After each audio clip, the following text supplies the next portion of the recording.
আজ আমরা এমন এক ব্রেকথ্রু নিয়ে কথা বলবো যা আর্টিফিশিয়াল ইন্টেলিজেন্সের ভবিষ্যৎটাই হয়তো বদলে দেবে।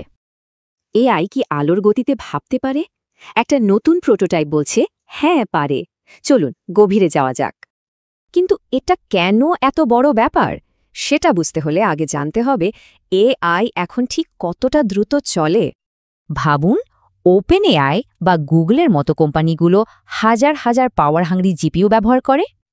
জিপিইউ প্যারালাল প্রসেসিংয়ে দারুণ ঠিকই, কিন্তু এর জন্য প্রচুর শক্তি লাগে আর ডেটা চলাচলেও বাধা তৈরি হয়।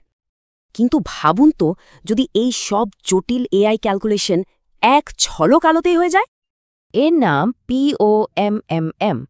অ্যাল্টো ইউনিভার্সিটির গবেষকরা এই নতুন অপটিক্যাল কম্পিউটিং প্রোটোটাইপটি তৈরি করেছেন। এর লক্ষ্য হল এআই এর কোর টাস্ক মানে টেন্সর প্রসেসিং আলোর গতিতে করা, যা এখনকার বাধাগুলো দূর করবে। তো এই লাইট বেস সিস্টেমটা বাস্তবে কেমন কাজ করে? এর রেজাল্ট কিন্তু বেশ অবাক করার মতো। একটা টেস্টে হাতে লেখার সংখ্যা চিনতে এর অ্যাকিউরেসি ছিল 94.44%।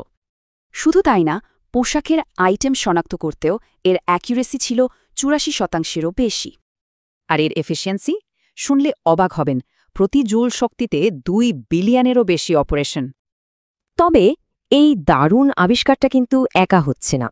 অপটিক্যাল এআই নিয়ে রীতিমতো একটা রেস চলছে। আয়ার ল্যাবস আর লাইট ম্যাটারের মতো কোম্পানিগুলো ডেটা সেন্টারের জন্য অপটিক্যাল টেকনোলজি বানাচ্ছে। তবে এনভিডিয়ার সিইও কিন্তু মার্চ 2025-এ বেশ সতর্ক ছিলেন। তার মতে জিপিইউ কানেকশনের জন্য কপারই এখনও অনেক বেশি নির্ভরযোগ্য।